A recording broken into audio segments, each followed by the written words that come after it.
Hey YouTube, Natchez 860.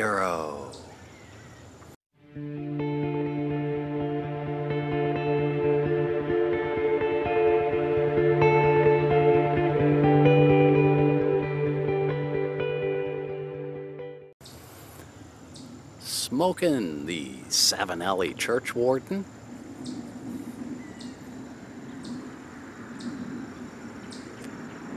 Little Halloween video today. Talking about the folklore of vampires in New England.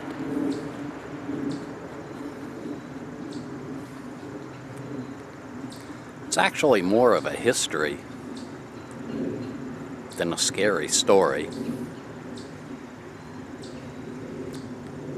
But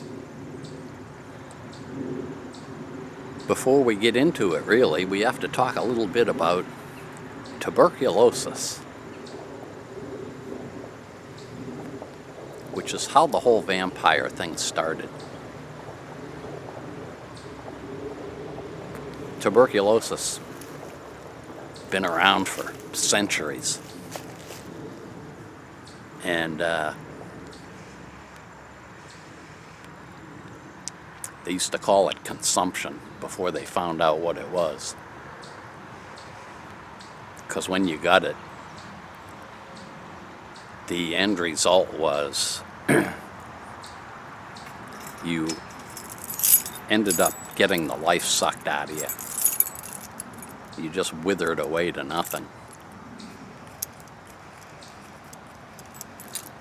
But there were varying degrees of tuberculosis. Some people got it and it killed them. Other people got it and they were just carriers. And it reached a peak in the 1800s, both here in New England and over in Europe. And what really got the ball rolling here in New England was an article that was published in the Hartford Courant about some people that had been overseas. The Hartford Courant interviewed them. And I guess they got around to talking about various cultures in Europe and what their customs were. And these people said, yeah, really weird. Over there was this particular spot where when tuberculosis hit a family and people started dying, they would go and dig up the last person that died, assuming that they were the ones that were responsible for the other people getting sick.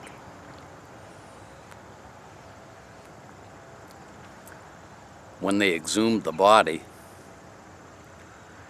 they cut the legs off, typically, decapitated it, and then burned the heart.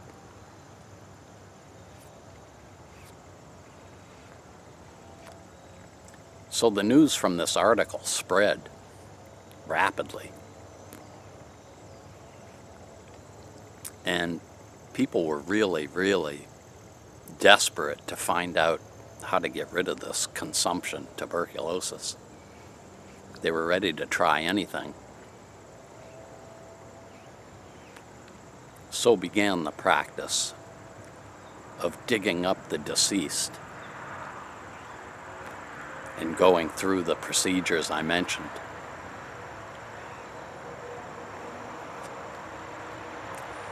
It was more typical in rural areas, like the spot that I'm in now.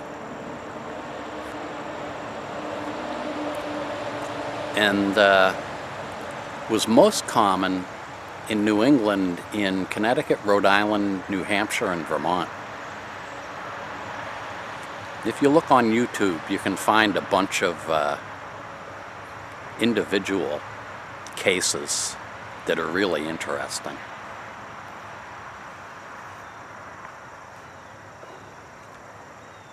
But yeah, it was quite a big event. when somebody announced that they thought Uncle George, who died 2 years ago, was suspected of being undead, perhaps a spirit leaving the grave at night and sucking the life out of the other family members. They would call in a doctor and a minister usually. Go out, dig up the body.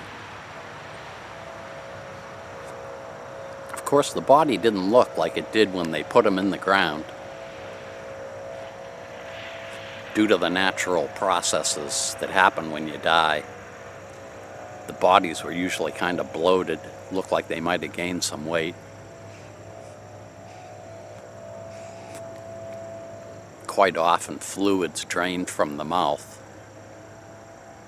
So people got the idea, you know, maybe this person's up to no good.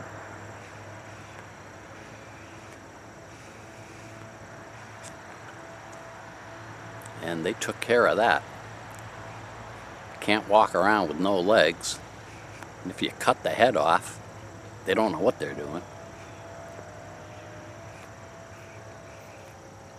And then the icing on the cake is you remove the heart and burn it.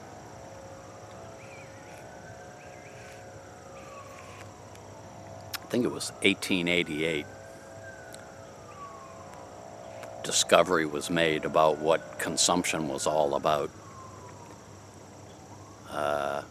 There was a vaccine discovered. Right about that same time, Bram Stoker wrote Dracula as well.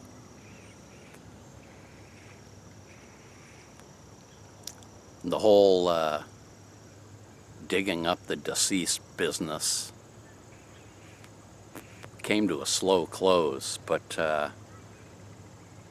there were still documented accounts of it into the early 1900s. And of course, families would carry on the stories about, you know, Uncle Joe. We had to dig him up and cut his head off and burn his heart because he was a vampire.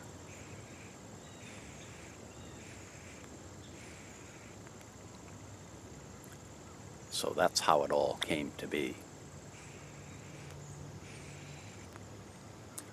I want to thank you all for joining me. Hope you have a great Halloween.